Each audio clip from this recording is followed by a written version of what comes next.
Good evening, everyone. Good evening, everyone. Welcome to the April 17, 2017 Jurupa Unified School District Board of Education meeting. Roll call, please. President Garcia. Here. Trustee Johnston. Here. Trustee Ortega. Here. Trustee Mendez. Here. Trustee Chard. Here. Taylor Seaver. Here. Esmeralda Rosales absent. Alex Amador absent. Okay, Mr. Mendez, will you please lead us in the flag salute? And before we all sit down after the salute, will you please remain standing for a moment of silence? Would you place your hand over your heart and follow after me for our pledge of allegiance? Ready? Begin. I pledge allegiance to the flag of the United States of America and to the republic for which it stands, one nation, under God, indivisible, with liberty and justice for all. We'd like to hold a moment of silence for Mrs. Debbie Makins, recent retiree who passed away on April 2nd. Mrs. Makins worked for the district for 23 years before retiring in October of 2016. The board would like to express their condolences to the Makins family and district staff.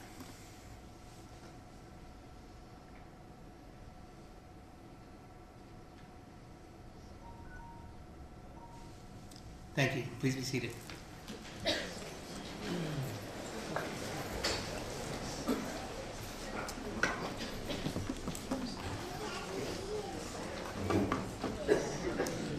Mrs. Ortega, will you please give us our inspirational comment for tonight?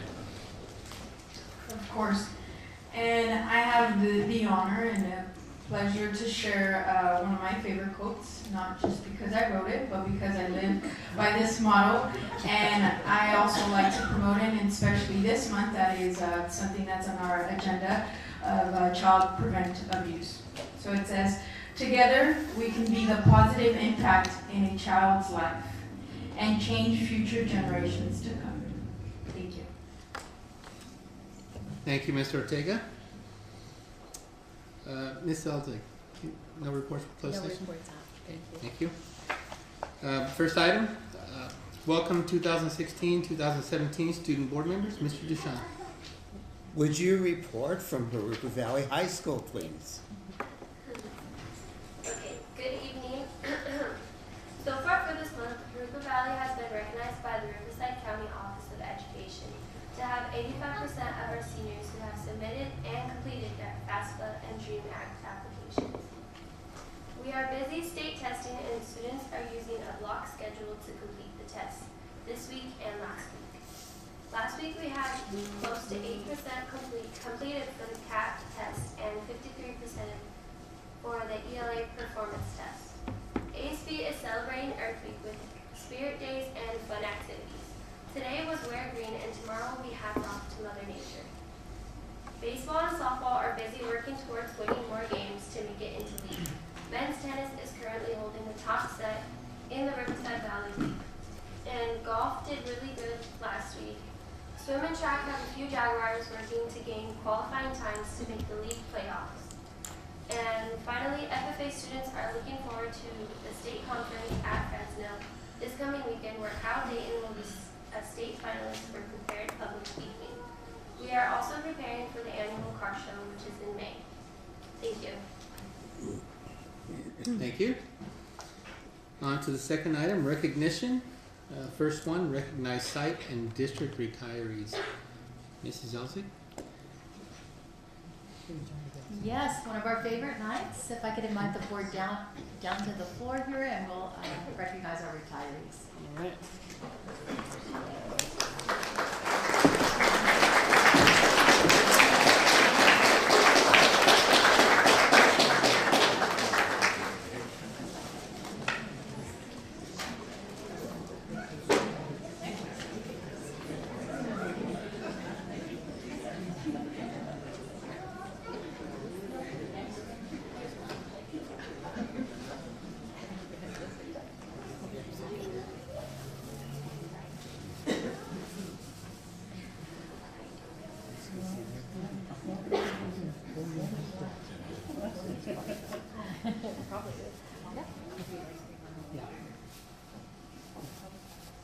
Good evening.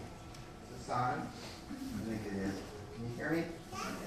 Well, welcome to this this is so bittersweet to me. I'm so happy for all of you, but not for me. It's about me, right? I see all the faces of people I've known for so many years, and just generally want to wish you all well in your retirement, and why are you leaving us? We were going to count up the years of all of your service, but there wasn't a calculator big enough. I think it's thousands, so we want to just congratulate all of you on your retirements. Wish you the very best and Godspeed. So we will be reading, Tammy and I will be going back and forth reading your names and trying the best we can to embarrass you in either staying, not leaving, or just plain embarrass you. So we will start with Sandra Allen.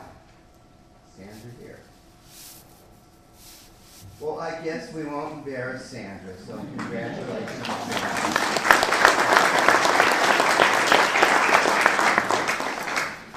And as we do this, some individuals like Sandra are unable to be here, others have retired earlier in the year, but we'll make sure that everybody receives what was written about them, and they'll have that for sure. So, what about Zenaida Araro? Are you here? Zeke? She was an earlier in the year retiree, so we'll make sure she gets her paragraph and wish her all the best. So Tammy and I are going to go back and forth, and hopefully somebody will be here. Socorro here. Socorro here? Oh, it's a good start. Oh, I know there's someone here that's going to pick up this for Art Ayala, his dad. Would you like to come up, Andrew?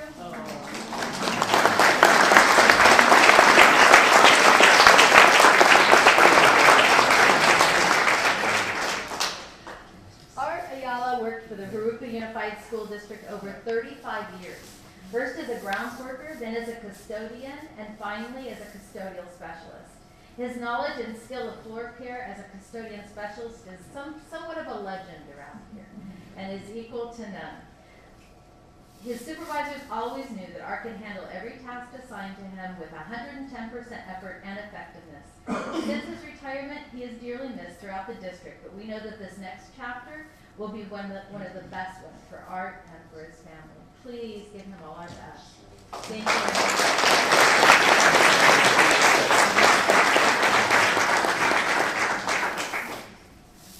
Rachel Bremer.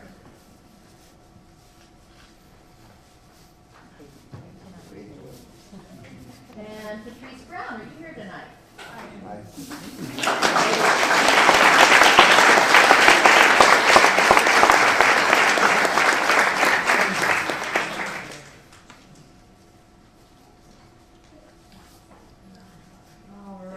Jurupa Middle School is honored to recognize the retirement of Patrice Brown after 18 years of service to the school and to the district. Patrice started in the district in 1997 as a teacher on special assignment to work with and advise safety coordinators. In 2008, Patrice came to Jurupa Middle and worked as a social studies teacher. Her larger-than-life personality and laughter have been missed. Jurupa Middle congratulates Patrice on her retirement and wishes her nothing but happiness and health in the future. Thank you.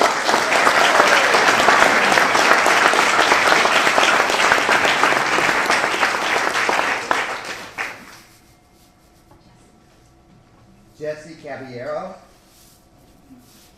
Well, congratulations, Jesse. She's off being retired. What about Ann Cox? I heard Ann. I knew it.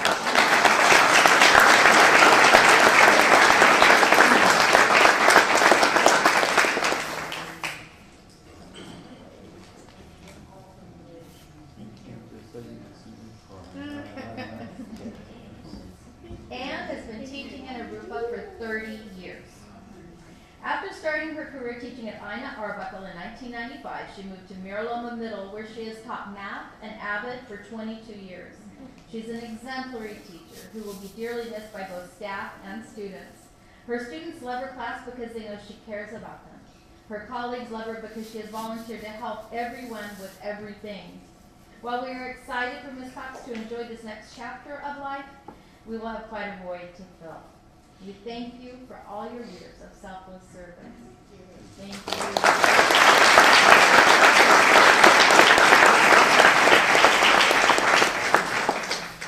Mindy Damino. And people just couldn't wait to retire. What about Mike Dorr?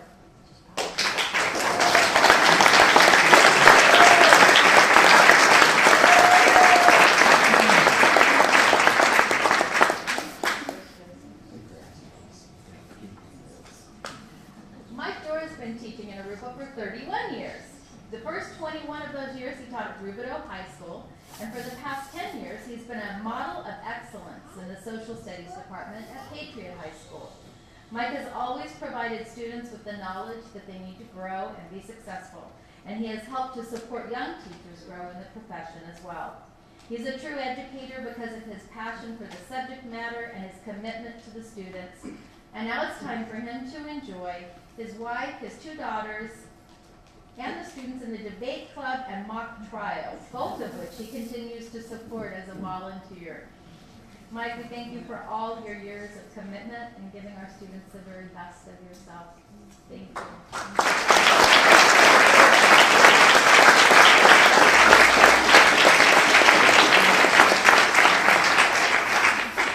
And as a parent, by the way, I want to thank you for educating my son.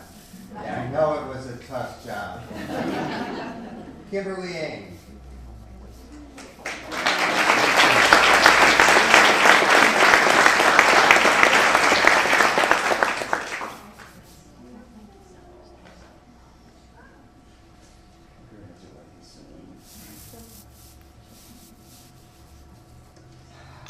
Kim Ing has been at Pedley for 30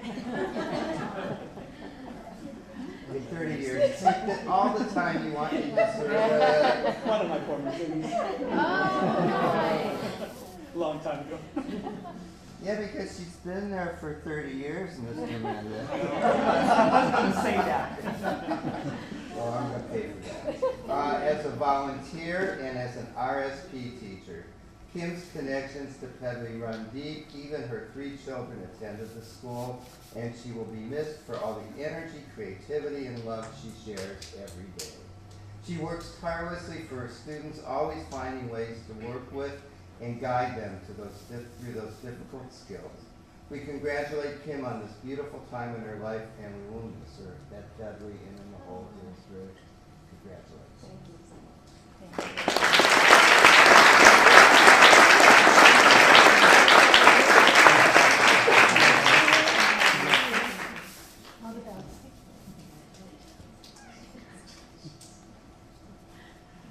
And next up is Joel Foster, but I don't think I've seen him yet tonight. Joel? All right. We'll wish him all the best in his retirement as well. Lieutenant Colonel William Frank.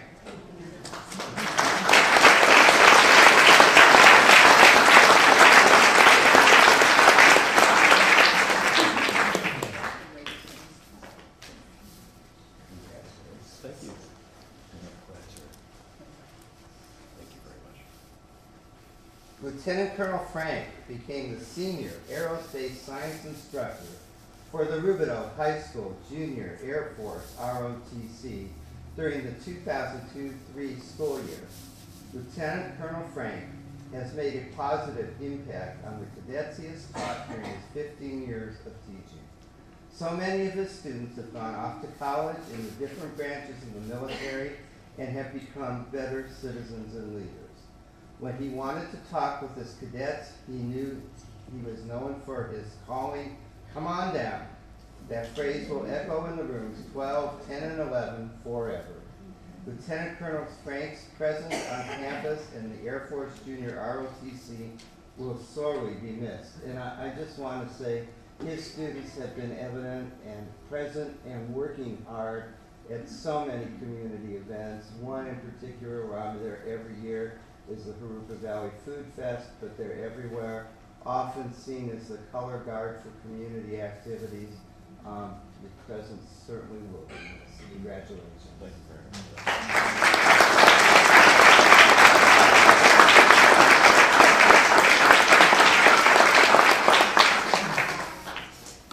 Kimberly Graff. Is Kimberly here? You didn't see her? We wish her all the best, and we'll make sure we share these kind words. Janice Graves.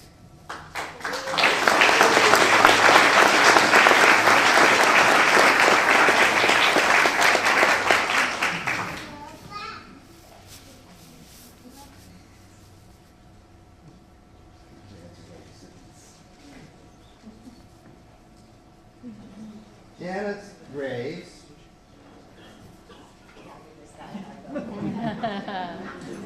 He was my start of something big. Janice joined Jurupa in 1996 after teaching third grade in a combination class for several years. In 2000, she found her calling, kindergarten. I've always thought there are teachers and there are kindergarten teachers, and they're two separate professions. Over the years, because if you meet a kindergarten teacher, they never say, I'm a teacher, they say, I'm a kindergarten teacher. Over the years, she has challenged her little ones to work hard and never giving up. Janice Graves lights up a room with her smile, creates a warm, cozy learning environment with her compassion, and develops lifelong learners with her instruction. Mrs. Graves has truly taught her students the lessons of life in kindergarten. Janice, enjoy your well-earned retirement. You will be missed.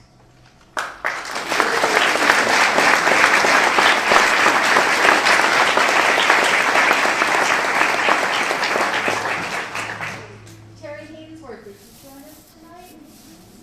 So, well, we're sure that that's as well. I know, these are earlier in the year. Yeah. Miss Judith Hanlon.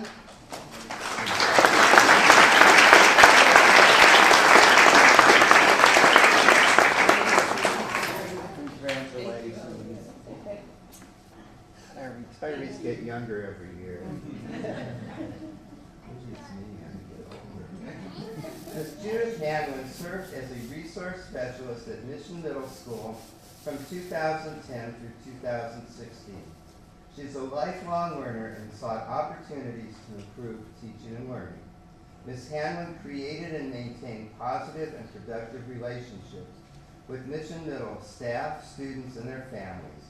Ms. Hanlon was a dedicated, I knew what this was, a dedicated educator who seeks to make a difference in the lives of students and the Mission Middle learning community. Congratulations. Thank you.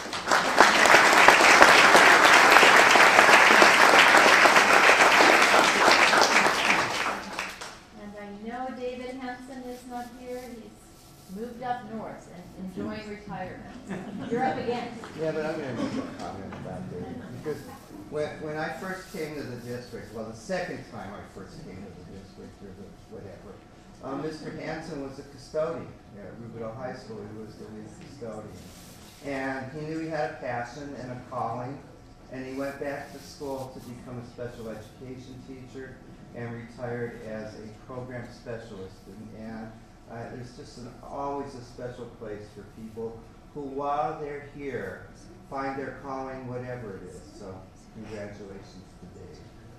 Richard Haas. I was trying to figure out who Richard was, but I think I got that figured out.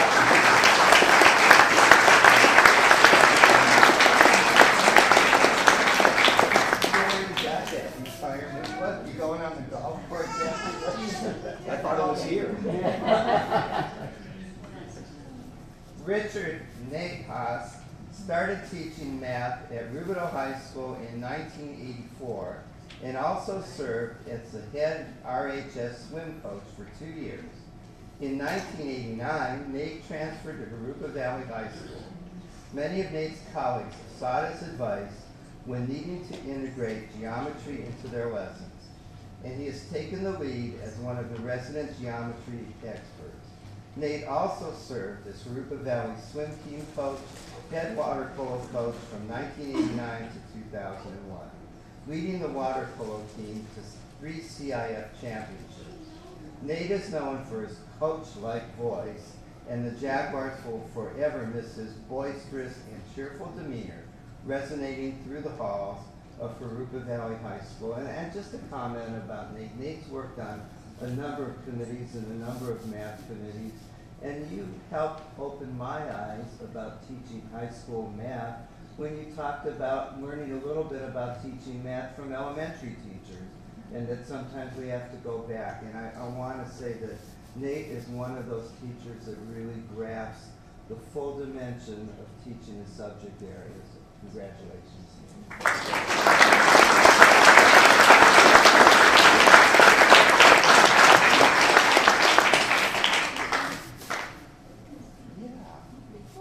Go ahead. Vicki Hawkins.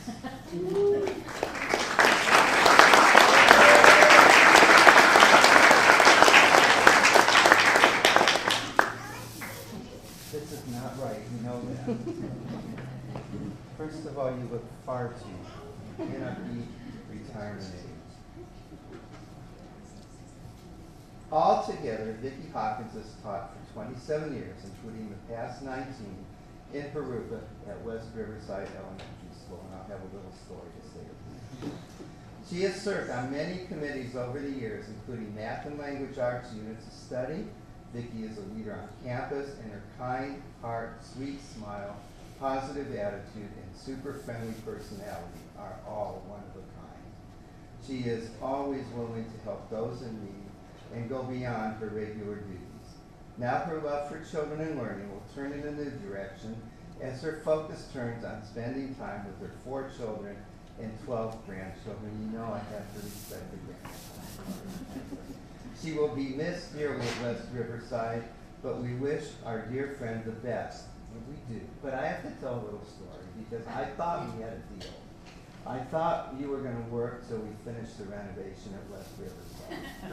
So the surprise is the basic footprint of the school was Vicki's idea. So when you see the office in a new place on campus off of 42nd Street, that was Vicki's idea. And she contributed that, and it was a wonderful idea. And we gave it to our architects, and they ran with it. Congratulations.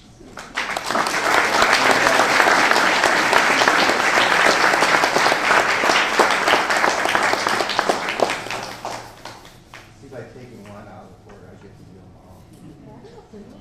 Dolores Hernandez here? Yeah.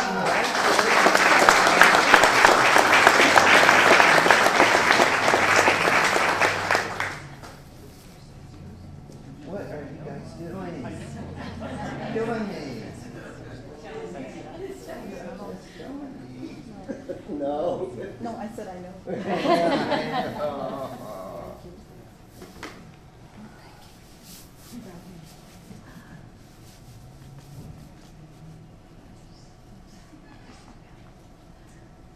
For the past 33 years, Dolores has been a respected and beloved member of the West Riverside family.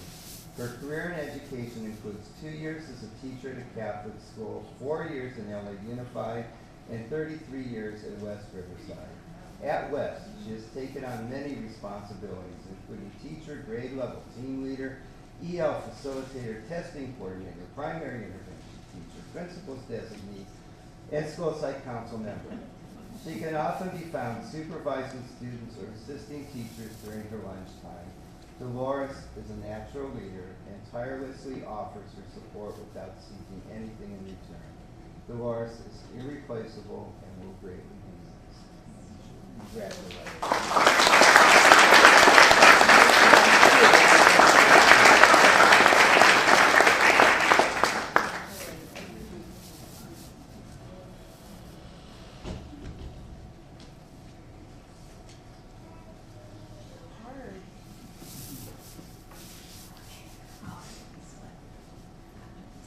Gary Cazell.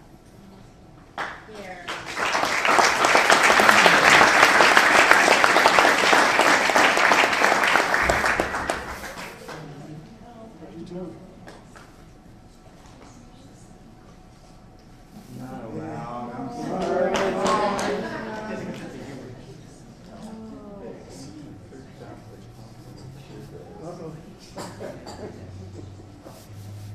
Dr. Gary Cazell has worked in public education for about 44 years. Impossible. True. But we have all been rewarded with his years at Jurupa High School. He was hired into Jurupa as a school psychologist in 2008. That doesn't even seem possible. And he's been serving our students and families ever since. Dr. Gary is excited to begin new adventures, but he will always be a falcon at heart. Thank you, Dr. Gary, for all that you've done, for all that you've given to our kids. You will be missed.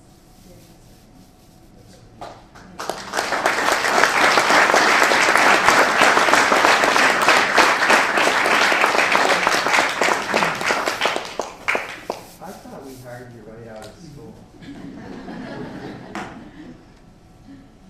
Joan Knowlton.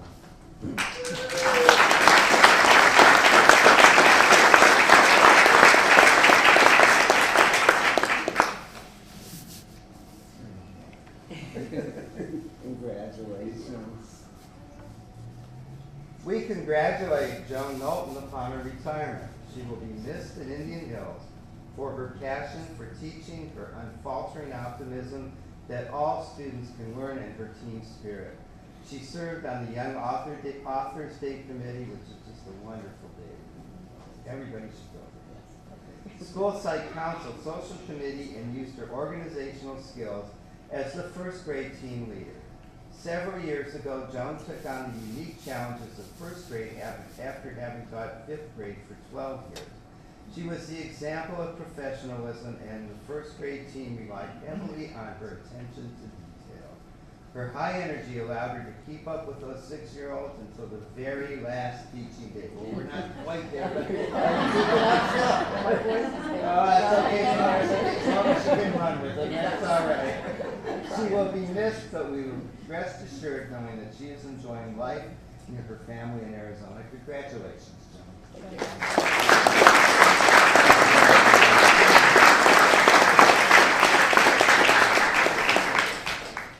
Dr. Michael Crakes. Here. We wish him all the best. He's another one. All hard to say goodbye. Rebecca Larson, Becky's not. we wish her the best. And I haven't seen Ray Lazan. Raise on. I would like to think that for sure. And Terry retired, Terry Lewis, earlier in the year. I don't see Terry here. What about Joy Locke? We're on a run here. Congratulations, Joy, also already retired. What about Ted Martinez? I taught with him at Granite Hill. Somebody you're gonna have to go get him, bring him back. So we're gonna make sure he gets all our well wishes. Dr. Dwayne Mason. Let's see. Retiring this year.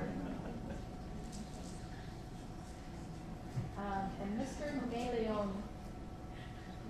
Some people just have an early idea of retirement here. Yeah. Louise Pinkerton. Keep going. I don't think Nanette's here either. Nanette Prince-Egeter, she retired earlier this year. She's in the mountains. She's in the mountains. She's been everywhere. She's enjoying her. Mary Pritchard, Maryland Middle School. Mary? Shelley Puckett?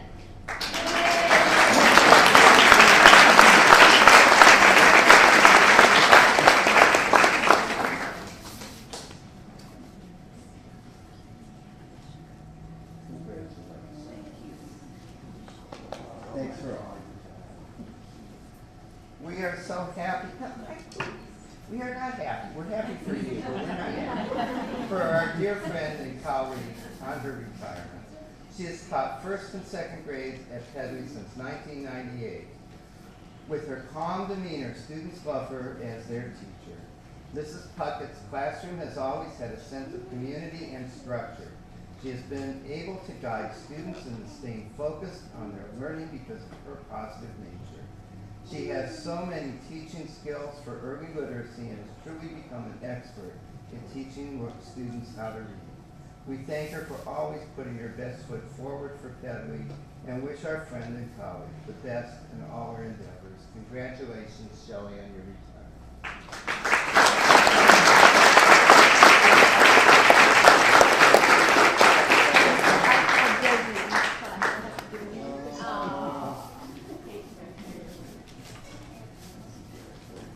I saw Gareth here too, Gareth Richards.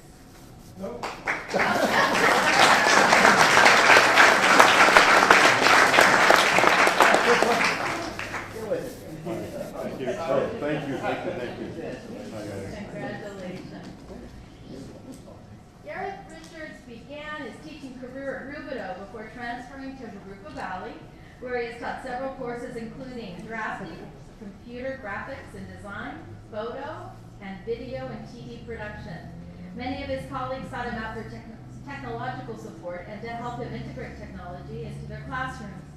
He has created several graphic designs, including a campus map that we still are using today. His video production classes produce daily announcements and were the first to post school events and news on YouTube. He is known for his adventurous activities as well as his love for anything Disney. We wish Gareth a happy retirement filled with many trips to the lands of Disney and outdoor adventures. Congratulations.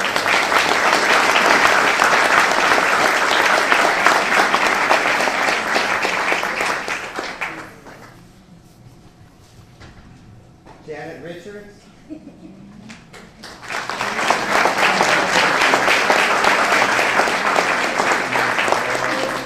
Congratulations. It's like a double loss. Congratulations. Janet Richards has worked for Jurupa for 29 years, including 1 year at Mission Bell, 5 years at Pedway, 22 years at Trot, and for the last 5 years as a court typist at Patriot High School. Oftentimes, thank goodness my students were out, my kids were out. Sorry. And oftentimes, Janet has been the first face parents. Oh, this is so cute. It's nice to see this. Oh. All right. I definitely lost my place. Janet has been the first face parents, new students, and community members see when they arrive, and she's done an outstanding job of representing the school, along with answering any question thrown her way or calming a frustrated parents. We will miss Janet's willingness to help others, asking, "Do you have any projects for me?" She has brought innovative ideas to improve communication, including adding a daily bulletin to the school webpage and creating a daily bulletin for staff. Congratulations on your retirement. Thank you.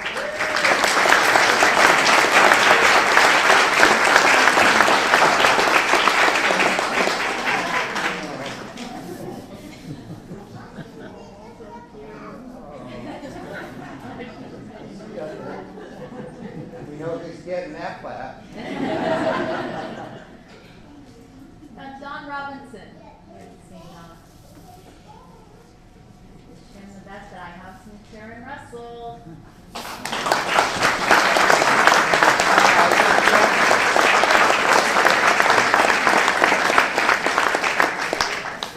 Look, you're all like tan. You're killing it. At least you don't have golf shoes on. That would have made it I just thought about totally. wearing my flip-flops. My new tennis shoes. Thank you, Bruce. You look happy. So Karen, do you have any idea how many millions of dollars you've accounted for? Museum billion, Yeah, I'm sure it's in the billion. I'm sure it's in the billion. a bunch. A bunch. Okay, so this is part of what I want to say. Many may not know that Karen Russell, who retired in February as Director of Fiscal Services, began her career as, how many know what she began her career as? Special ed teacher in Texas, but a move from Texas to California, I won't say anything bad about Texas, led to a private industry job in accounting. Her desire to make a difference in the education of children drew her Jurupa, where she began as supervisor of accounting in 1997. So, it's probably billions of dollars. Yeah, a bunch of bucks, huh? And later became the director of fiscal services. Her devotion, and I want to say on any Saturday, you can see Karen's car here. She is one of the hardest working people we've ever had in the district. Saturdays, Sundays, you name it, Karen is here. Her desire, I got that. Later became director of fiscal services.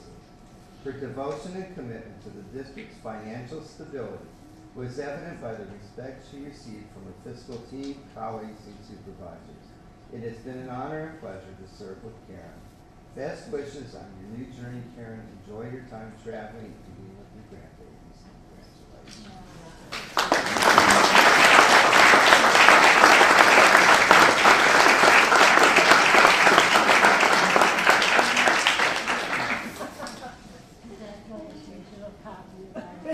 Congratulations. It's great. I recommend it to Yeah, everyone. I was going to say, except us.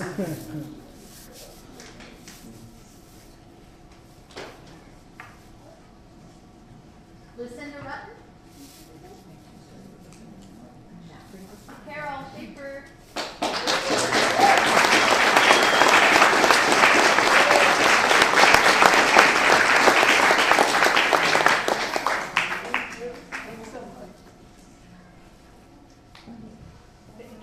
Thank you, guys. Tyra. Oh. I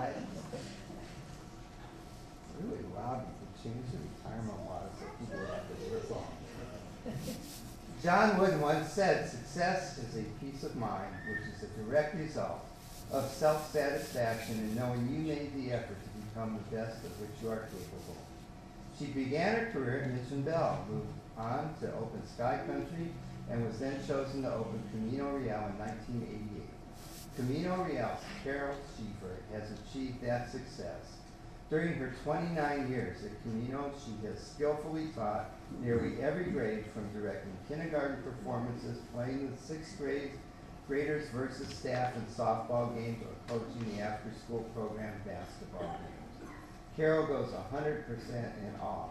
She has willingly shared her experience and knowledge with her colleagues, student teachers, former students, and staff.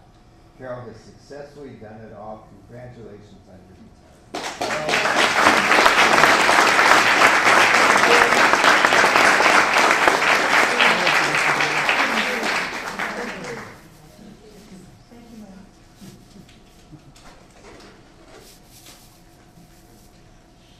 Carol Schneider. Carol. Cheryl, sorry.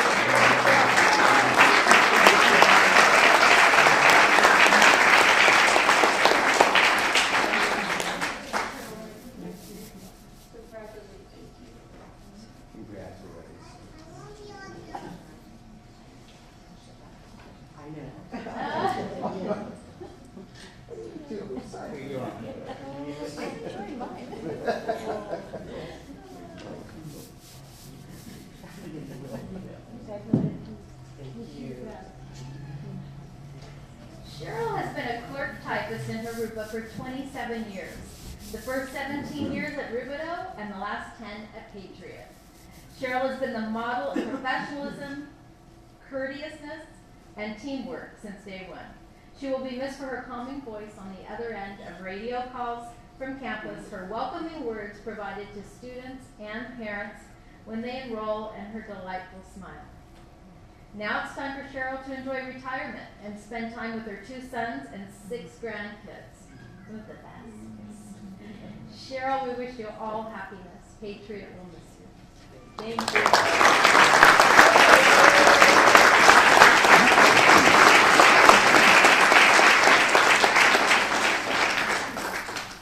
Darcy Stager. Bye. Steiger.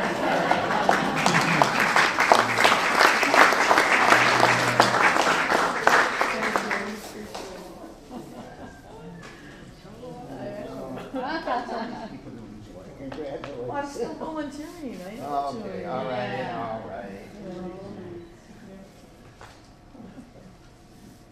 Darcy Steiger has taught at Van Buren since 1989. She was a mentor to countless teachers, and the good she accomplished in the classroom is easily observed in the community. She was always firm but fair, and you could always tell that she loved what she did in the way she referred to her students as her kids. She was known for working through recess, lunch, and after school to help struggling students. Still, she volunteers at Van Buren to work with students and help them. Her passion to help children is undeniable, and while she may have retired from teaching, you can't take the teacher out of Mrs. Steiger. She is one of a kind, and we are happy for her to open this new chapter in her life. We wish her the best in her retirement.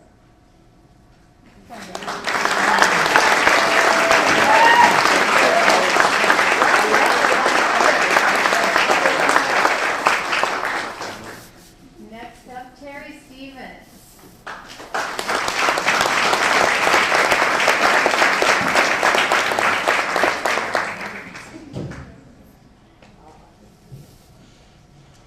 So can we announce it now? Remember, we weren't supposed to announce it. Yes, you can announce it now. It's public record.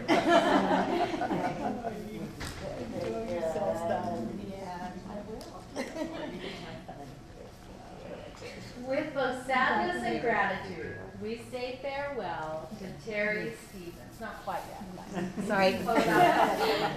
Thank you. Terry's been in Jurupa for 36 years. She taught at various elementary schools for 10 years, taught at middle school math for 14 years, became both the assistant principal and then the principal of West Riverside, and since 2013 has served as the principal of Jurupa Middle School. Terry has throughout her career demonstrated professionalism, dedication to student success, a caring demeanor that has made her an outstanding educator. She looks forward to sleeping in late, spending more time with her husband and grandchildren. We just saw each other on the ball field this week. Both our grandbabies. Yeah, our grandbabies were playing t-ball. Spending more time with her husband and grandchildren, traveling the country in their RV, and going to Europe. You will be missed, and we thank you for all of your service.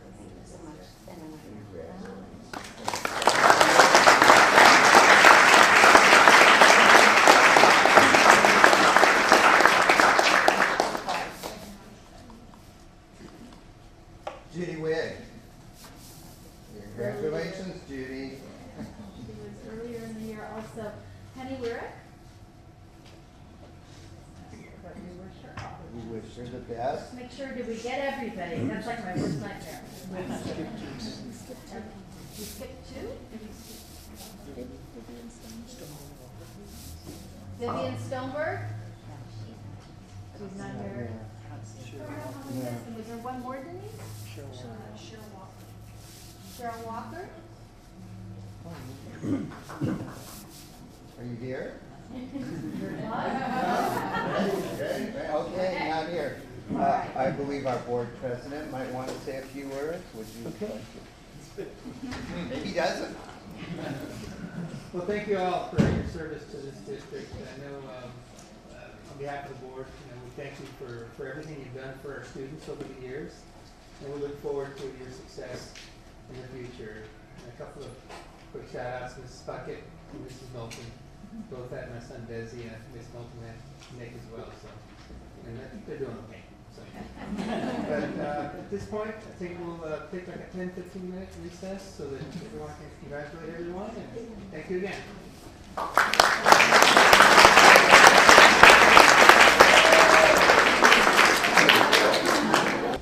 All right, welcome back, everyone.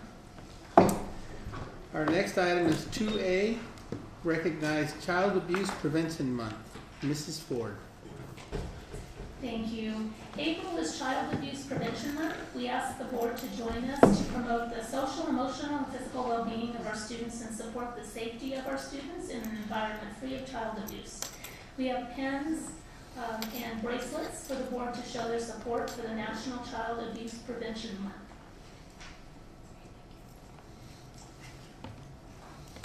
Thank you, Mrs. Ford.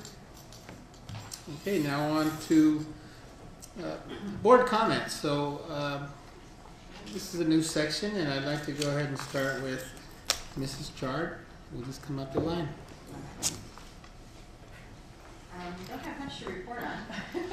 I haven't done a lot of things since the last board meeting, but I do want to remind everyone, in case you haven't seen it, Mission Middle School is having their 50th anniversary next Wednesday. They're going to be celebrating 50 years in our district, and that was the second middle school in our district. The first one was Jurupa Middle School. My brother went there, and he was one of the first ones to go there. And it was a 6, 7, 8 school at that time. It started out then as a 6, 7, 8, and then we switched over to moved it back to through the 6th grade back to the elementary school. And I also want to present. Had a girlfriend who was going to be here to present this.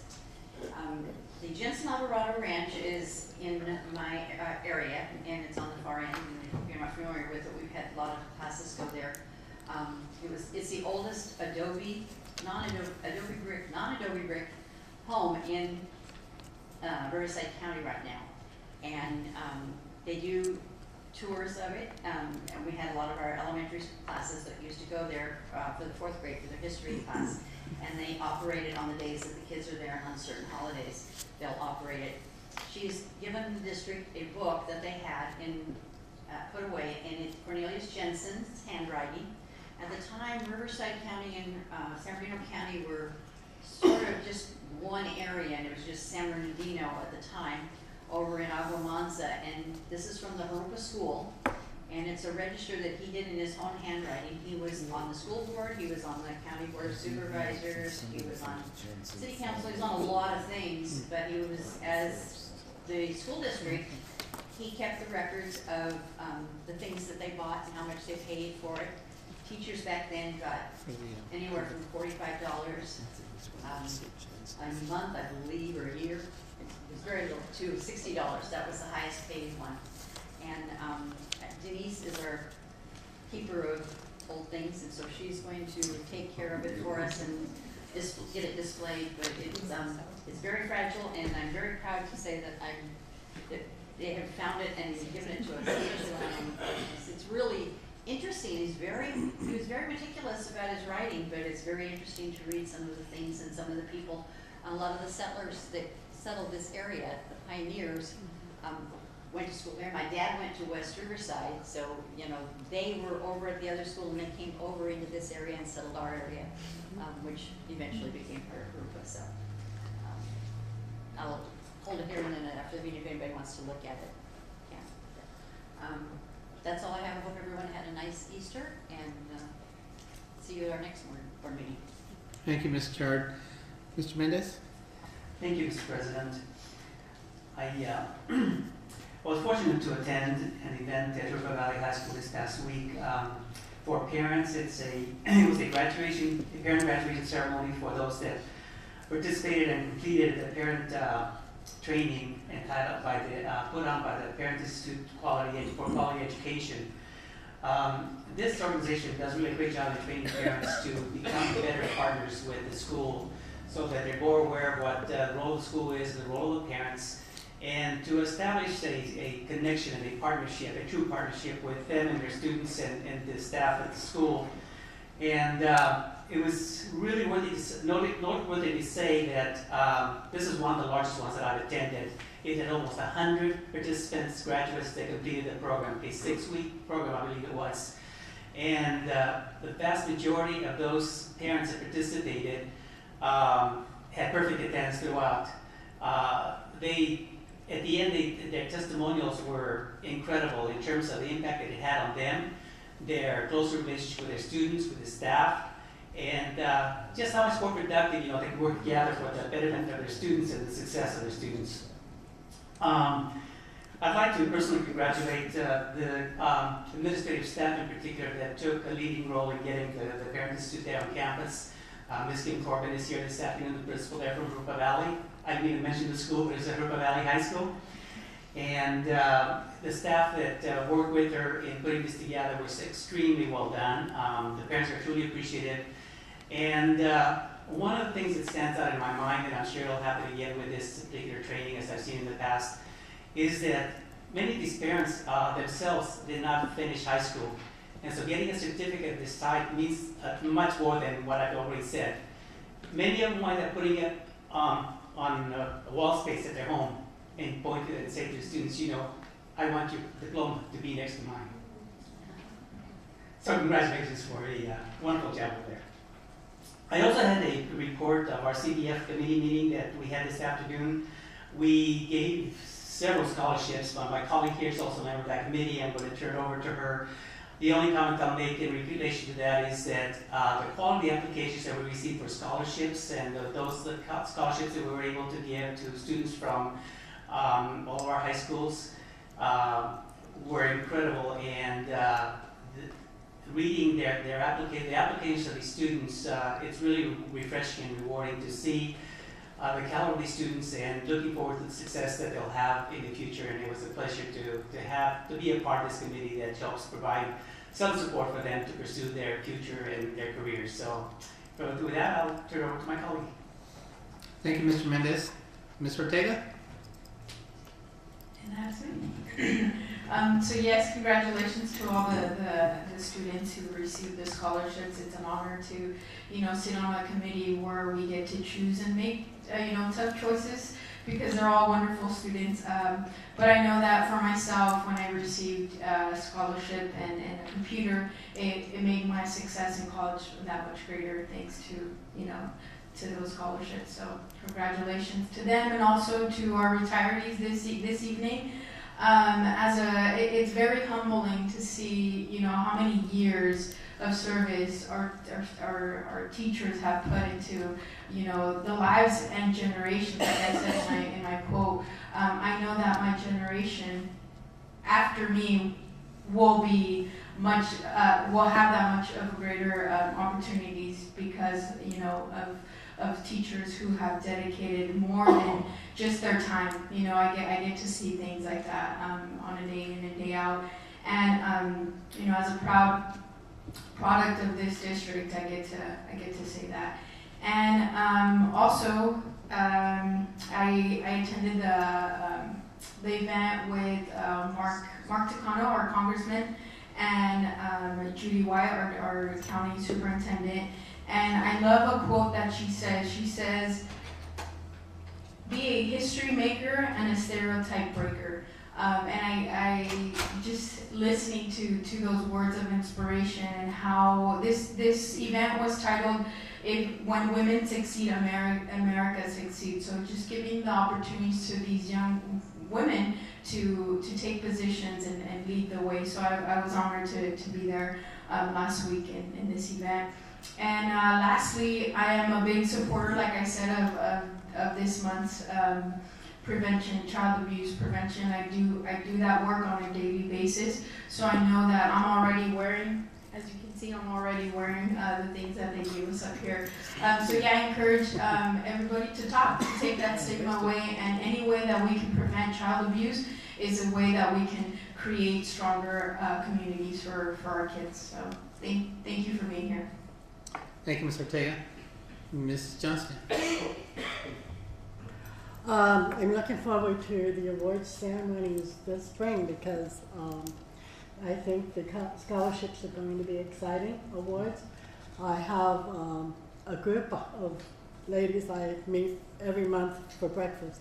I call them little old ladies, but we're actually called Eddie D. Smith's Friendship Aid Group, and so we have a scholarship to give, and I selected the awardees. I was so excited after I finally got through the stack, and so I had to call somebody in the district, and so I finally decided. It's really rough, but so now I'm so excited to see them awarded. So, thank you. Thank you, Mrs. Johnston. I too want to congratulate our awardees tonight, our retirees, and wish them well. I know they've a lot of dedicated service to this district, so happy retirement to them. And again, our award ceremonies, looking forward to that, and our graduation ceremonies. I can't believe it's it's already the end of the year, so. And tomorrow your taxes are due, so please make sure that you complete those. And that's about all I have for now. I'll have a few more comments at the end. Thank you. So moving on, our next item, number 4, public verbal comments. First request to speak card I have is Mrs. Sylvia Alguin.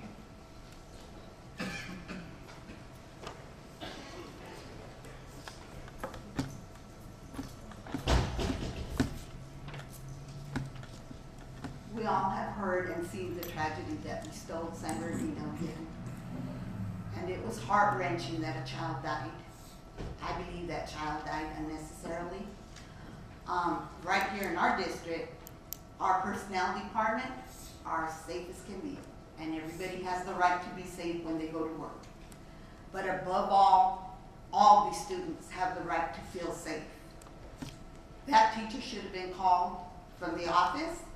Then she could have told them what was going on and the child's death would have been avoided. I believe that a good thing to do is not only protect personnel. This one you have right here, all in the office, anyone can jump that desk, anybody, and they will get to the person they want. In the high schools, they have an attendance window where you have to show your ID.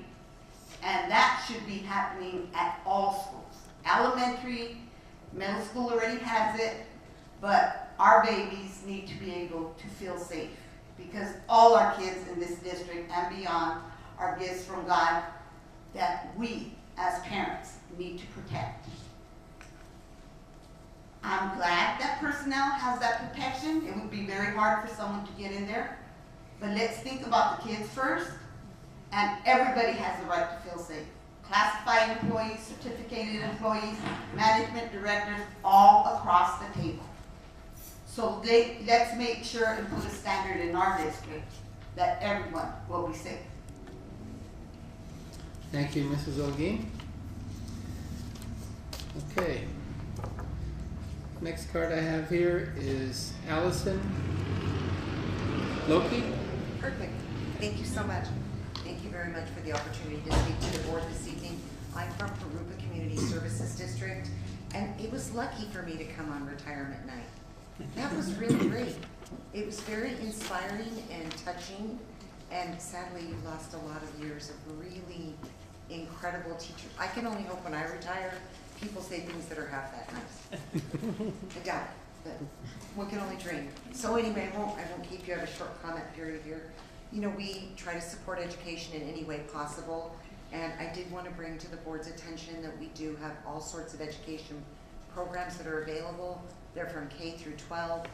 We get a lot of activity with our Discovery Science program, but we really want to encourage high school and middle school students to take advantage of the free field trips. So we've worked on that very long and hard.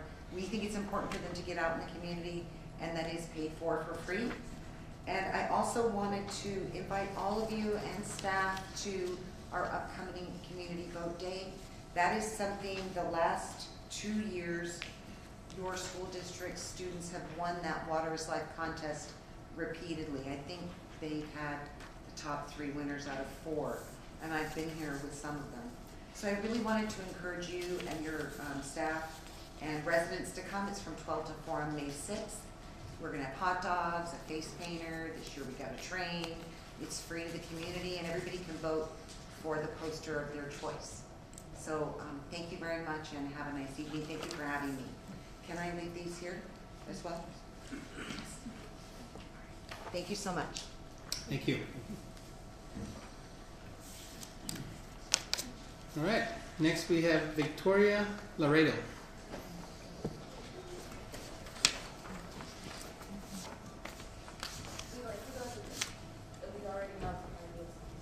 Okay, so you guys all put cards in, or? Yeah. Okay. Do you want me to pass these out or leave them here? You can give them to Denise here. Okay, if you could just help me out, but you guys are all have cards? Yeah. Okay, just help me out which ones you are so I can. Okay. So Victoria Loretta. Victoria, Isabella Santiago. Isabel Santiago, Priscilla Monte. Priscilla. Okay. All right. Thank you. Go ahead. After during the end of the year, we are doing our Avid service project, and we decided to do it on Regicide. And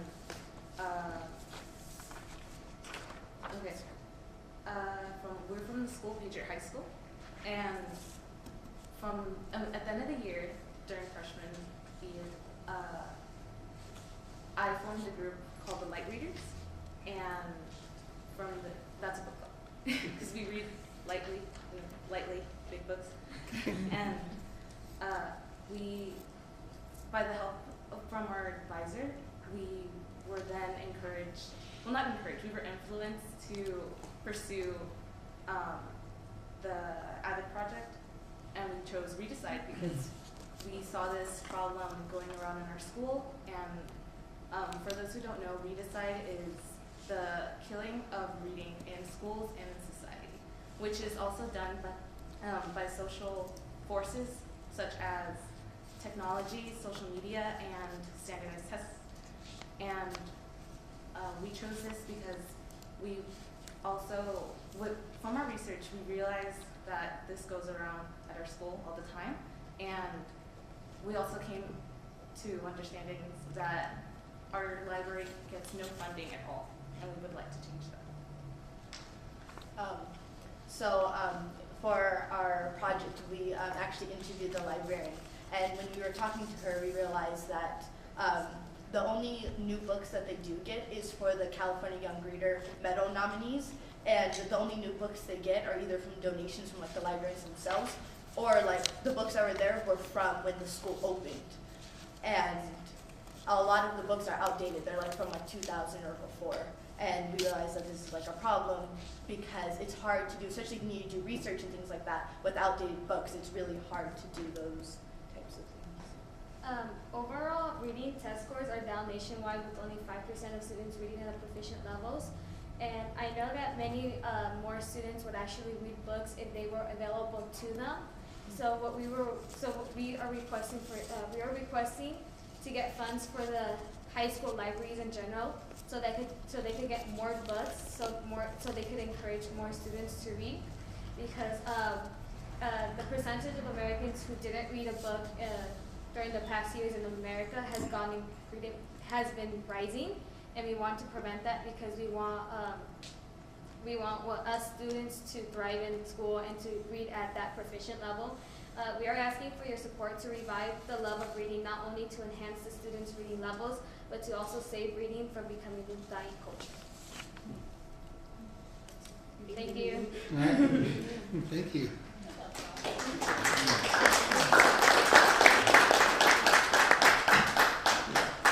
Thank you for coming out and speaking on that. Maybe we'll talk to Mr. Dabrowski. I don't know what card you're here. All right. Next is Christina. Yep. Sorry, couldn't remember how to do that. It's okay. It's my first time here, so if I get a little tongue-tied. Okay, take your time. My main reason I'm going to use as my third point. I have two other things. The first lady, I think her name was Sylvia. I think she's already left. They do have the Raptor system within those schools, and they do have it in the elementary school, and I know they use it, so that is a good point for anyone that's out here. My second one's the parking lot at West Riverside. I'm a former student of West Riverside, Mission, and Rubidoux, and my kids are all attending. I've had one graduates this year, and I have a freshman and a third grader. The parking lot for West Riverside is off of 42nd Street. That's where we drop the students off. It's really congested, and I know they are doing street work right now, but as of this morning, I went to drop my daughter off, and it was, I remember 7:43, because my daughter said, hey, if I get here a little earlier, instead of just going to the playground, we get a better breakfast. And I was like, okay, cool. So they have a lane that's just for the school buses. And I was pulling up just right past that, and there was this little car. She went between me and those little yellow cement poles as my daughter was about to open the door. And not one supervisor that was out there came to say anything. And I had to stop a teacher that actually is my daughter's teacher. She has 2 teachers, Miss Sapien, and said, Miss Sapien, that lady almost hit my door and my daughter trying to get out of the car. I said, and none of these people over here said anything. And it's not the first time. And I make sure I park and walk my daughter. If I'm in the little drive section, I will get out of the car and open the door and make sure she goes in front of my car. Because the supervisors do not say anything. And I complain. And they say, we can only tell them there's nothing we can do. So wasn't my purpose of coming tonight was for that, but since it did happen, I wanted to raise that issue. I don't know what you guys allow the staff to do as far as writing out license plates, saying anything, but there's a lot of issues in the parking in the back that I've raised concerns to the staff and they don't do anything. What school is that again? West Riverside Elementary. West Riverside. We'll look into it. And I would like to say, after that was all for the fun, the principal, Ms. Hale, she did give me a call concerning my next agenda, is the head lice. Yeah. Like I said, I was a student there, and I had head lice so much from school that I am tetrified as a parent to get it. My daughter came home 2 weeks ago with head lice. And it's been on social media for our district the last 2 months at least that I know of. On what's going on in Jurupa Valley, what's up Jurupa Valley, what's going on in Riverside County about the head lice in our school district. That I checked my daughter's hair and I just happened to pick her up from the after school program, the thing together.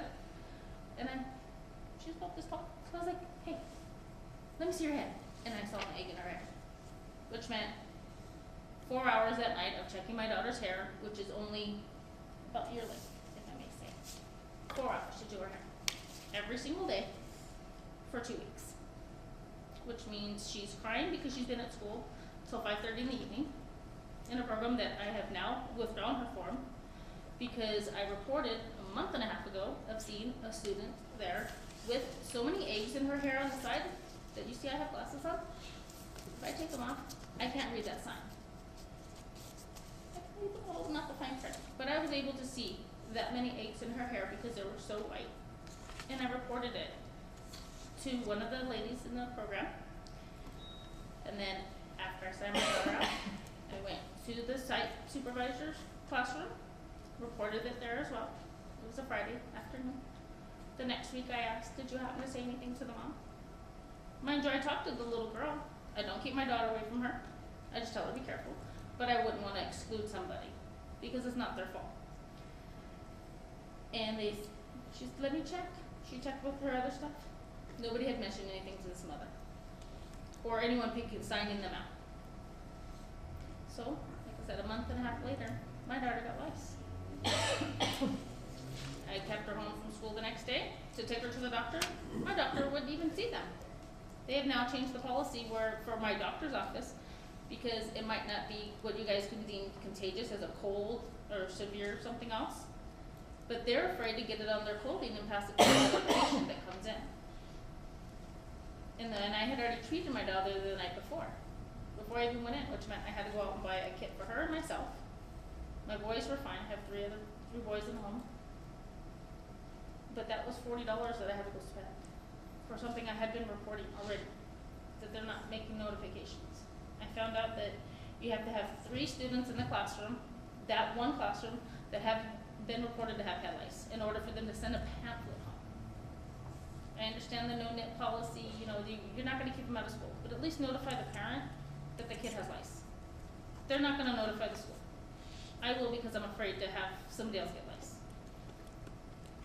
And I've called the school district.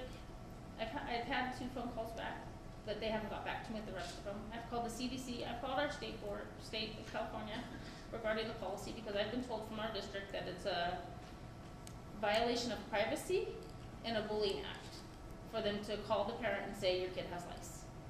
But according to our CDC and our state, that is not true. They said I do have to call our county level, that it might be something through the county, so if maybe you guys can send some information on that, I'd appreciate it. But my daughter cried, thinking I'd be mad at her because she came home with lice. And she still gets upset because I have to treat her hair. And she's itching and scratching because she has dandruff, and she's like, Mom, do I have anything in my hair?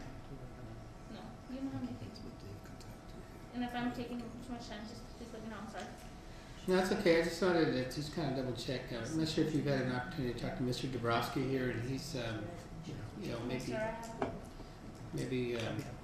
I've talked to a lot of the ladies. I've talked to a couple of the nurses' aides, not an actual nurse, from West Riverside, from Rubidoux High School, and the district. If you wouldn't mind giving us your number, maybe, you know, Mr. Dabrowski can get back to you kind of on district policies and kind of, you know, the procedures for the district and the reasoning and.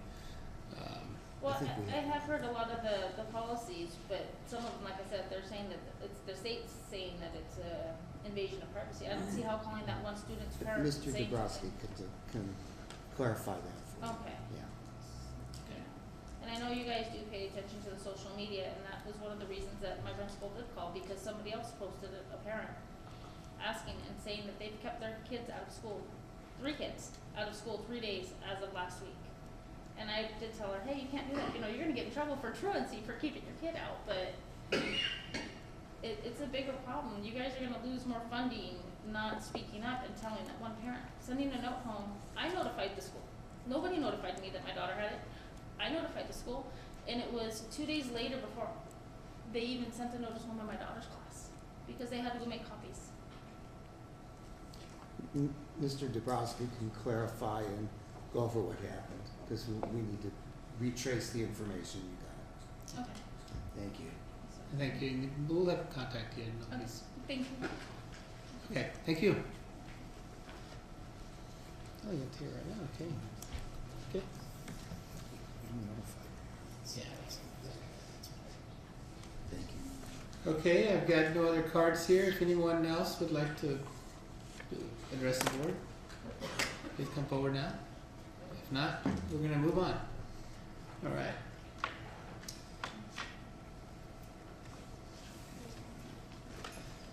Next item, number 5, administrative reports and written communications.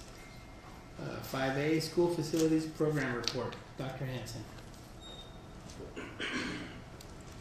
Thank you. I'd just like to give a brief update on some of the progress of our various projects that are taking place in the district. Currently, we have 6 sites that are under construction as we speak, and on May 1st, the Patriot High School restroom facility will be underway, and we believe the building will be delivered about mid-May. So May 1st, the construction portion, the site prep will start. The building should be delivered about mid-month, and the Rubidoux High School will start up this summer. So by summertime, we'll have 8 projects under construction. So just to give you a quick update on where we're at, Ina Arbuckle, these are all some just pictures tonight to show the progress. Ina Arbuckle, we delivered this morning 4 interim classrooms. 2 more will be delivered later in the next couple of weeks. Those 6 classrooms will be used as interim housing in order to move classroom wings out during the modernization process. But again, that area has been prepped. A new track has been installed on the north side of the campus because the south side is being used as a staging area now. So there's a new track going in, and interim housing is going in, and then the site will be under full construction as soon as we start the summer break.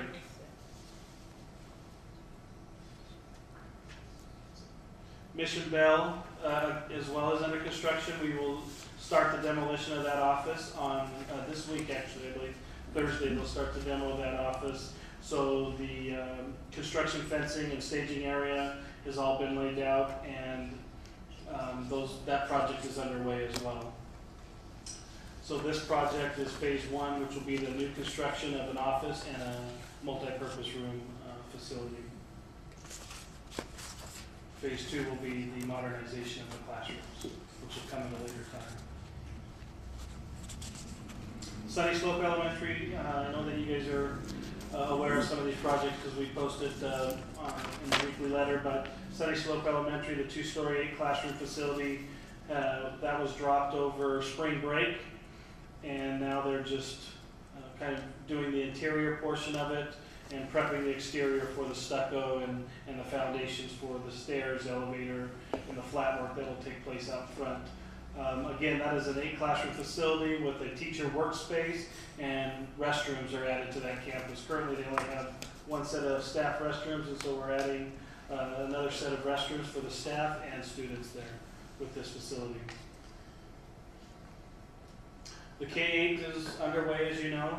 A lot of work is going on over there. Plumbing and electrical is being installed, and they're prepping for the foundation. They're starting to dig the foundation, and that foundation will be coming shortly. So that school is well underway as well. Jurupa Valley High School, the Innovation Center. So those rooms have been completely demoed out in that portion, phase 1, which is essentially the Innovation Center and 2 classrooms. That Innovation Center, the framing has gone in. We've rerouted some electrical, plumbing, storage area. On the bottom right-hand corner there, you can see the caissons that have been installed that will essentially be the pillars for the exterior facade and signage that will go in on the exterior. So that project is well underway. Again, this is phase 1 of 2 phases. In the C wing, on the south side, the south portion of the C wing at Jurupa Valley High School. To include this Innovation Center, which is essentially 2.5 classrooms being made into 1, and then 2 additional classrooms.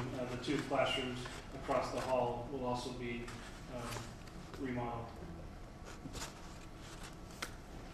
Parent Center project, I'm sure you've seen that on across from the district office. That building was dropped, I believe, the week after spring break. So that building is has been set. They're currently working on the parapet on the roof system to hide some of the AC units. And then again, they'll be prepping the building for stucco and for the foundation. The parking lots are a few weeks out. We're hoping to have those done in the next month or so, at least on the south end here. Or I guess that'll be the. Really quick on that project. So you can also see on the side of the district office here, a lot of people ask what that is. It's the big retention basin that was necessary for this project. We had to install that, and that will be landscape with drought tolerant landscape. And we're hoping to have this facility, for the most part, cleaned up and ready for the rodeo on, I think, June 2nd and 3rd. So we're in constant communication with Parks District on that. Some other projects that are taking place, our maintenance and operations department. Like I said, we put a new track over at Maryland Middle School, replaced some backstops, installed a new track at Ina Arbuckle. We have a couple other tracks that are up and coming in these next few months. Installed carpet here at the district office. We have an item this evening for Rustic Lane and some other sites that have received repairs along the way. I believe we recarpeted 4 or 5 classrooms at Jurupa Valley High School as well over spring break. So there's a variety of projects ongoing throughout the district and on top of some of the construction projects. These are some other projects that we're doing in-house, retrofitting some of the landscape at some of our school sites to a drought-tolerant landscape. This here in particular is at Nueva Vista High School. We also are constantly focusing on safety and security, so the new fencing has been installed at Stone Avenue Elementary with the new wrought iron fencing, as well as kind of capturing some of the portables that were exposed over at the kind of the fire lane gates. So we've added fence line there to secure those classrooms as well. So these are all ongoing projects that are taking place throughout on top of the other construction projects. Last one. I think that's it. Just by way of information as well, so we've also applied for state grants. We've obviously turned in applications to the state for grants to these projects. Currently, out of the 6 projects that are under construction, 5 applications have been submitted, 5 that qualify, for approximately $27 million. So we're looking at that to come back into the district, obviously into the facilities program to extend and hopefully expand that program out to more schools long term. In Rubenville High School, will be those applications will go in this summer once we get through the bid process. And then obviously we have Glen Avon, Mission Bell, Jurupa Middle, and Troth still to come. Those are currently, Jurupa Middle and Troth are still under design right now. We're slowing those projects down a little bit as we've got a lot on our plate currently. And that's it. Thank you, Dr. Hanson. I did have a question about the grants. So those are grants or those are matching funds? Those are the matching funds. For Measure EE? State grants, yep. So you have modernization. I believe for the K-8 currently our application sits just over approximately $16 million in new construction. So all the new construction eligibility that we have in the district will be eaten up by the K-8. And then all the remaining dollars will come out of the modernization eligibility at various school sites. So like a Sunny Slope, that doesn't qualify because that's essentially new construction, and the eligibility for new construction is used up in K-8. But the other, like a Patriot High School restroom, that obviously that school is too new, doesn't qualify for anything there. We have grants in for Jurupa Valley, the CTE Innovation Center. We actually are qualified for over $2.5 million in reimbursements for the stadium. And so that's a nice chunk of money that we may see back if all goes well. I know Arbuckle and Mission Bell, phase 2 of Mission Bell will qualify, and then all the other schools down the road. So, any other comments? Anybody? No, great job, Dr. Hanson. I appreciate the report. So you did say Patriot High School bathrooms? Yes, I know that's been a hot topic because it's been a very slow process. Unfortunately, that took a long time to get through DSA. Primarily, not so much DSA at this time, which is hard for me to say because typically they're at fault. But it's been between the architects and the building manufacturer have gone back and forth with some design changes that didn't get submitted, and then DSA had to resubmit. We had to pay other fees and so on. But we have a notice. We've issued a notice to proceed on May 1st for the contractor. Luckily, that contractor is stuck around. He could have abandoned ship a long time ago, but he's stuck around. He's been very good to work with, and so we've given him a notice to proceed on May 1st to get all the utilities run and get the site prepped, and the building should be delivered approximately May 15th, mid-month. So we should see a building standing there before year end. Excellent. I'm glad to see all these projects finally moving. I know there's been some challenges, but I know your team has done a great job, and I think now stuff's starting to move, and people are starting to notice. So right, appreciate it. Invitation to interview. If there's any site that you want to see, you're welcome to join me. I can take you around, and if you want to see some of these in progress, just let me know. Okay, thank you. On to the next item, 5B, report on district pesticide use. Dr. Hanson. So this is just an annual report that we do in accordance with the district's integrated pest management policy and the Department of Pesticide Regulations recommended guidelines. And due to the health and safety of all our students and staff members, the Board of Education Administration, the district must determined a chemical method of pest management is required, gives preference to those chemicals that pose the least hazardous effects to people and the environment. Complying with this as-needed approach that we use in our district to pesticide use has resulted in the continued reduction in the amounts of products used. And a copy of the report is included in the backup materials. Just want to make a note, what you'll see on one of the chemicals used, that we went from 260, you'll see number 263 in 2015, jumped to 27,746. It looks like a large increase, but actually what happened is the conversion method. So we've always used pounds to identify the amount that we used, and under Keenan's recommendation, we modified that to comply with what the label says, which is in ounces. And so we had to convert pounds to ounces. So you'll see a large number there, but don't be surprised we're not using 27,000 pounds chemicals. That's just actually it's not even ounces; it's teaspoons for that one. So that if you see that, that's what it is. Well, I didn't think it was pounds. There's a net that's been bugging me all night. I think he's coming over. Donna and I'm trying to struggle with this thing. I started to swat at it, but I forgot my camera. People are going to be watching this. The guy's crazy on the end. What's he swatting at? Any other questions for Dr. Hanson? No. Thank you, Dr. Hanson, for that report. There was a couple of them. 5C, other administrative reports and written communications. Mr. Deschamps. Our board president is taking care of that. Yes. Okay, on to the action session.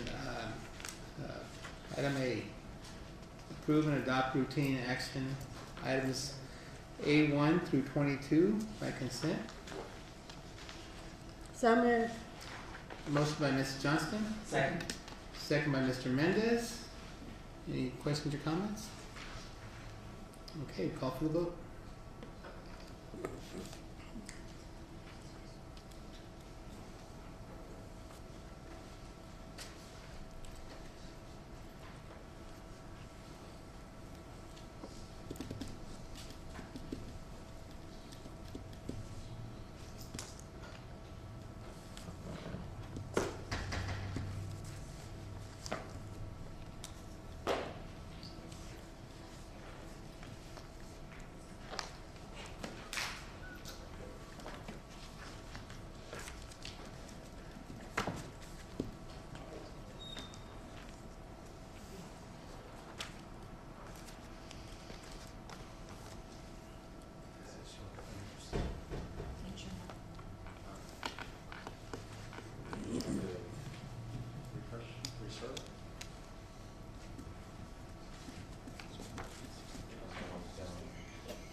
Yeah. Yeah. I'm not sure.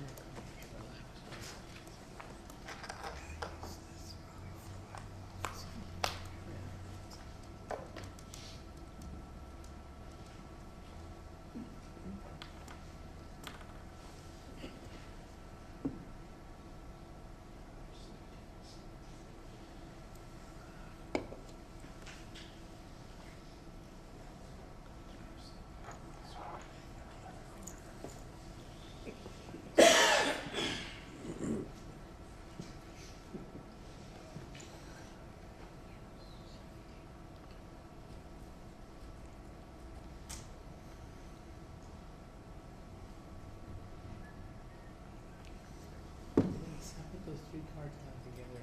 The girls this way. They were listed in those real spots. Yeah.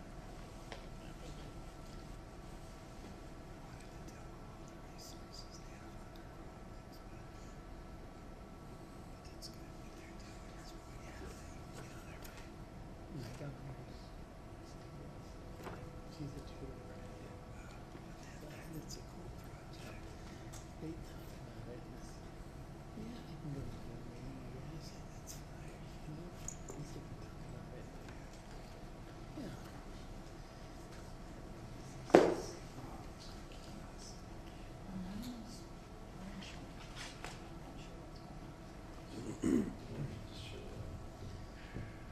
Now we're doing that Jeopardy music.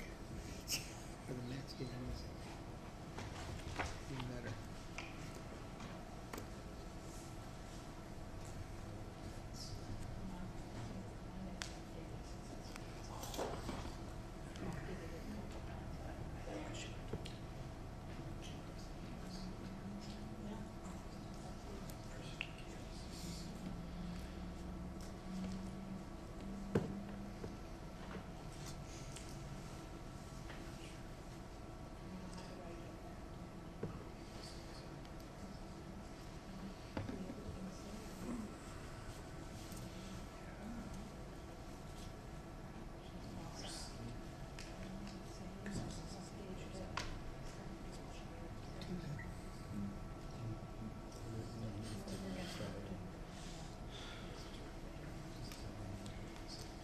How's Frank doing, Donna?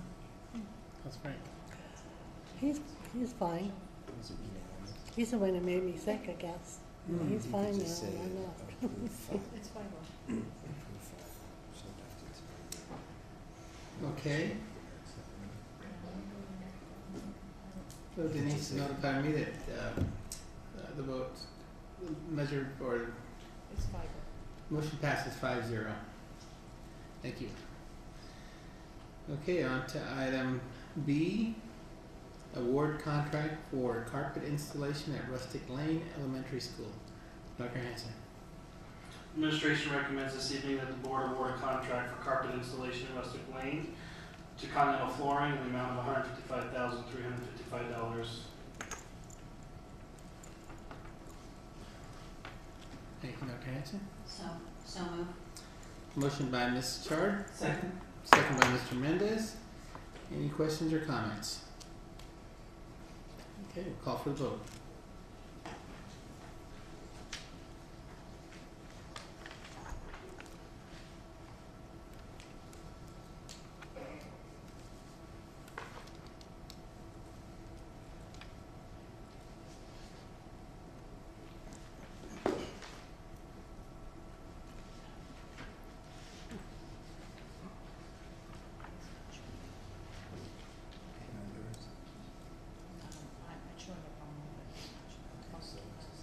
It's fine. Okay, motion carries 5-0. Item C, adopt resolution number 2017/57 and resolution number 2017/58, employee recognition. Mr. Ducharme. Well, May 7th through 13th, 2017 has been declared as National Teacher Appreciation Week, when all public schools in California and educational institutions may suitably commemorate and give attention, so I should have this on, to teachers in their profession. So there is a resolution in your agenda for that. May 21st through 27th, 2017 has been set aside as Classified Employee Week.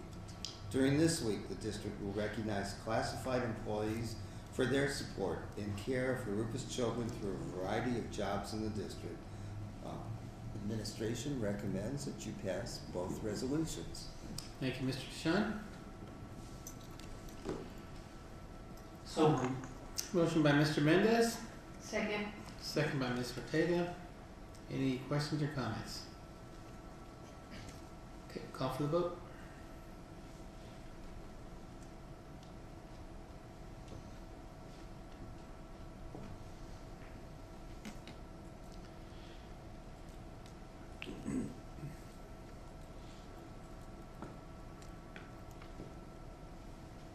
It's fine. Motion passes 5-0. Item D, adopt resolution number 2017/60, authorize a temporary transfer of funds from the general fund to the adult education fund for 2017/2018. Mrs. Ford. Adult education is one of the programs that receives funds after expenses have been incurred, and it causes a cash flow situation. This resolution allows for the temporary transfer of up to $50,000 from another district fund to support the adult education program until those funds for adult education is received. So at this time, administration recommends the board adopt resolution number 2017/60, authorize the temporary transfer of funds from the general fund to the adult education fund for the 2017-2018 school year. Move for approval. Thank you, Mrs. Ford. Motion by Mr. Mendez, Second. second by Ms. Johnston. Any questions or comments? Okay, call for the vote.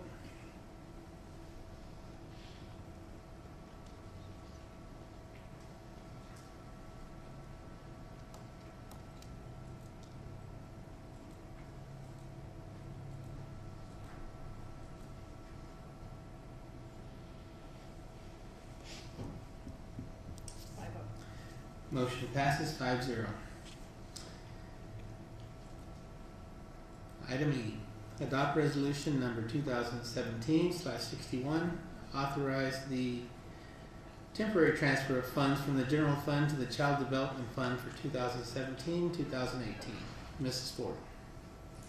This is similar to the adult education fund. The Child Development Fund, which is our state preschool, incurs expenses prior to receiving the funding. This resolution would allow for the temporary transfer of funds up to $350,000 from general fund to the Child Development Fund. Administration recommends the board adopt resolution number 2017/61, authorize the temporary transfer of funds from general fund to the Child Development Fund for 2017-2018. Okay, move to approve. Second. Motion by Ms. Johnston, second by Mrs. Chard. Any questions or comments? Okay, we'll call for the vote.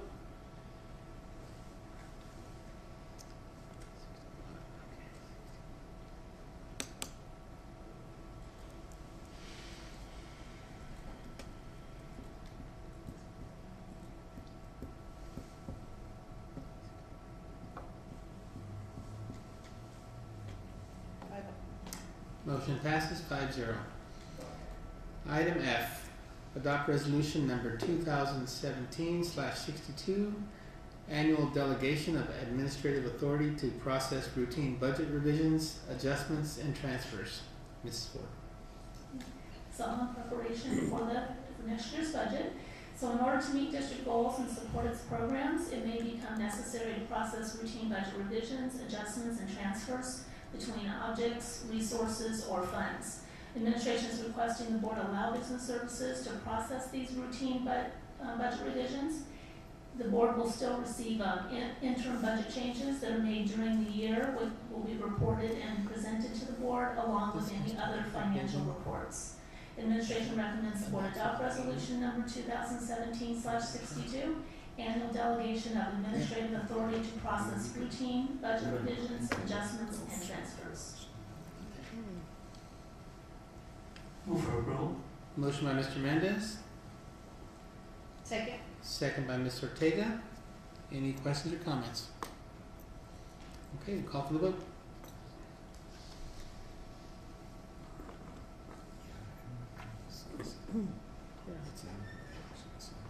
Yeah.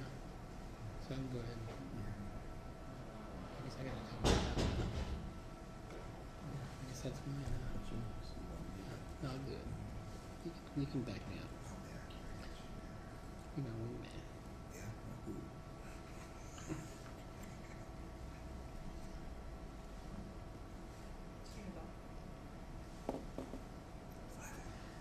Motion passes 5-0. Thank you. Last item, item G. Well, second to last item, item G. So this is mine. At the last meeting, I had asked for us to add this to the agenda. Admiral Alan E. Hill was a student at Riverside Elementary School, and later became a war hero in the Korean and Vietnam conflicts. I think I kind of suggested, or kind of thought we might be a good idea if we name that historic building there at West Riverside Elementary after Admiral Hill. Like to entertain a motion for that, or if anybody has any ideas? So moved. Can you tell us a story? A little. A little? About his. Well, I can tell you, well, I think you might have got some information, I think, in the Friday letter, or maybe in the mail. So Admiral Hill, he became an aviator right before it, during the Korea time frame, and he was young. I think he was only like 19 or 20. And he's got 4 distinguished flying cross medals. I don't know, I've heard, 30 to 50 combat medals. And he was one of 4 Navy airmen or pilots to start the Naval Weapons Flight School at Miramar, which we know is Top Gun. And so he was involved a lot with there's a warfare center there in Corona, near the lake there, and I think there's a California Department of Corrections in that area too. But So that center was kind of secret for a lot of years, and he was involved in a lot of that, a lot of missile defense there. So he's been really instrumental to the safety of this country, and he's right from here, in this area. I think Mrs. Chard's, I think father went to school with him, or My mother, actually, my Okay. mother went to school with him. They're having their 71st class reunion for Poly High School, and he's still attends them. And his sister was my mom's maid of honor, so they were good friends, so she knew of him. His nickname was Boot Hill. Yeah. On his plane, that's what it said. He was, she thought he was one of the first fighter pilot for the Navy. I think he was the first to, he engaged in the first dogfight, and it was at like 30,000 feet or something. So he was, really at the very beginning of. He's received 26 air medals. I'm looking at what we received. So 26 air medals, the Navy Commendation Medal, 3 with Combat V, and I don't know what that is, but I think it's pretty high, and the Purple Heart also. So he's highly regarded. He's he's up there in his age. he's I would say he's probably 88, 87, 88, something like that, because that's what mom is. So, but he toured Korea, Vietnam. He served from active duty from 1948 to 1980, and flew 5,265 hours, which is quite a lot for a military pilot. And he served on several. His duty assignment chronology went from 1950 through 1969 to 80, when he finally retired from active duty in August of 1950. So he's, I think it would be nice to do something for him. We don't have things named for people out here. The only school we have named for is Elena Arbuckle, and then we have Victor Roberts Education Center, and Hawkins Stadium. So we have. It'd be nice to have the name of some people that are from this area in the community, so the kids could learn about him. And it's close to Flabob Airport, and with their flight program down there, it might get some kids interested in our Air Force ROTC at Rubidoux. Kind of ties things in.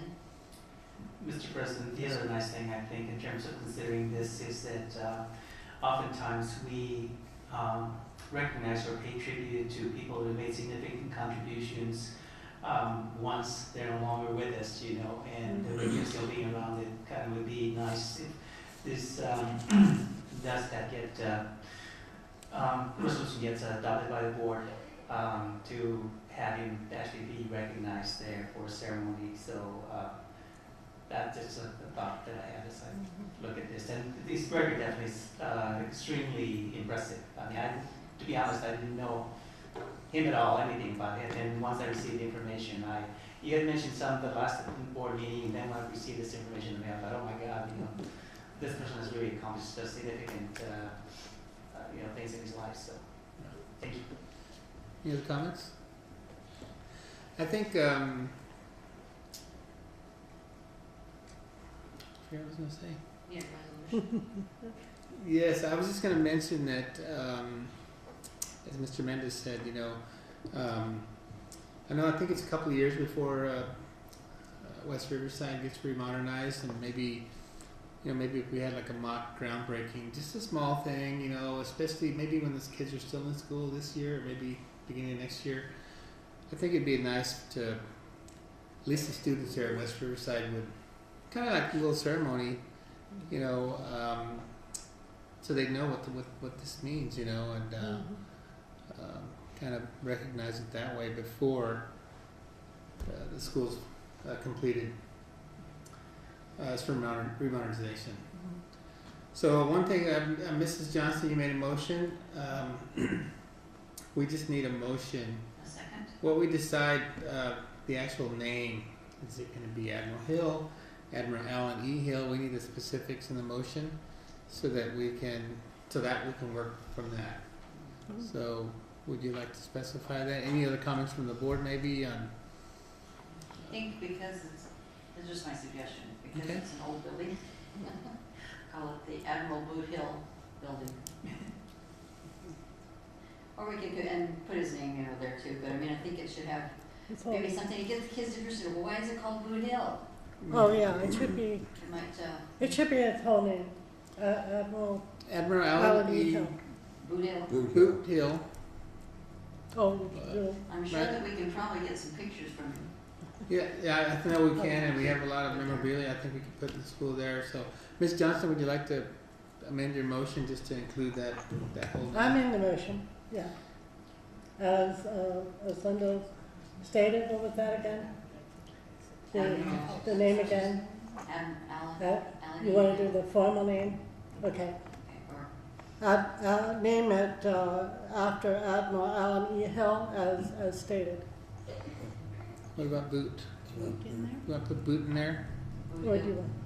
Admiral Allen E. Boot I mean, Hill. it doesn't matter to me which you do, so. Okay.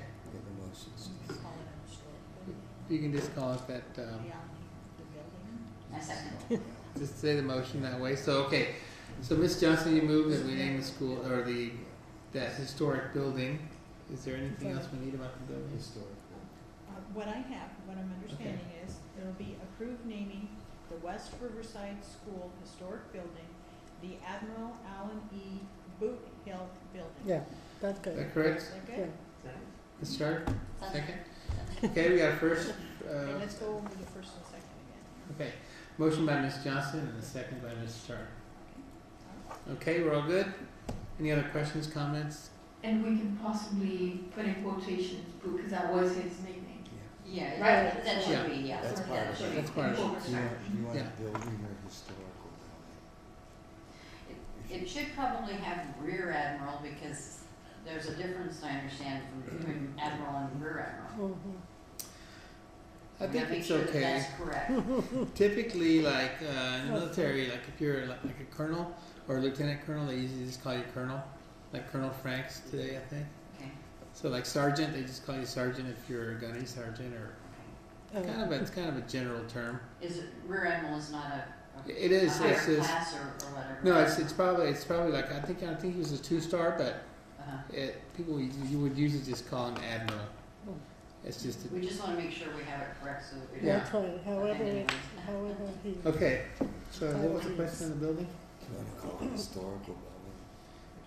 Or just building? Do we want to call it the historical building or just building? The Admiral E. Boot Hill Historic Building, or just building? Yeah. Historic building. You think? Is the building historic? Or is it just? We can ask. Do we have to get historic classification? I think it is already, isn't it? Not necessarily. Okay. Why don't you call it? We can work with that. Give it, if you could allow, why don't you put in your motion to allow the staff some flexibility Right. in naming it? Yeah, I'll allow staff to amend the title as appropriate. And I think if we name it historic building, it should have historic significance, I would think. But you guys know better. Ms. Chard, you okay with that? Yeah, no, I agree. Okay. We don't want to. We got the name straight. Okay. All right. No other questions or comments? Good. Call for the vote.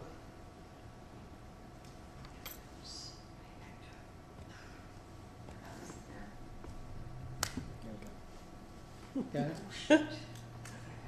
Why is that so hard?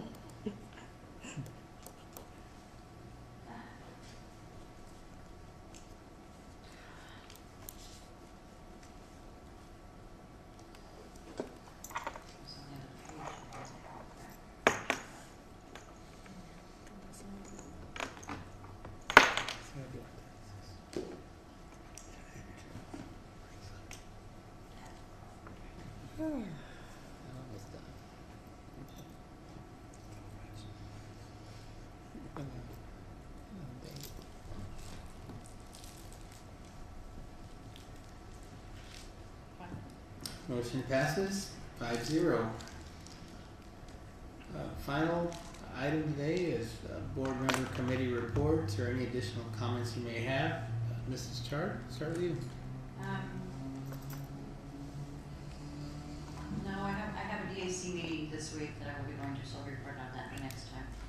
And then there's several activities they were all attending this week, I think, so I'll have more to say next week. Okay, thank you, Mrs. Hart.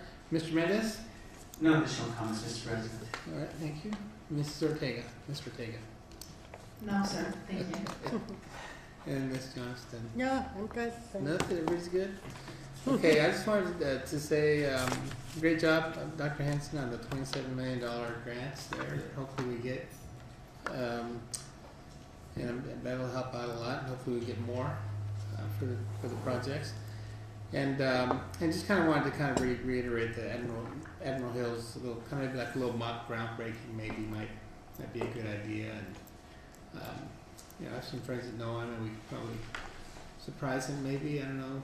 That's a good idea, but at least it'd be you know, something with the kids there, and kind of make it fun. I think end of the year, beginning of the year. And then also just wanted to mention one last thing about, I got a call from a parent from Patriot, and she has a student that attends there and has students that have attended there, and she's had some really positive comments to say about security at the school with the situation that happened in San Bernardino, and how some of the stuff that's happened before in our district, where she felt like, you know, the security at the school was handled very well, and you know, the RSOs did a great job, and so it's just a lot of positive comments that, you know, our school district is doing a great job, and I want to thank everyone, staff, for you know, for taking care of that. And I know the rapid system's a big thing, and so I think this district's doing a really great job at that, and you can't prevent everything, unfortunately.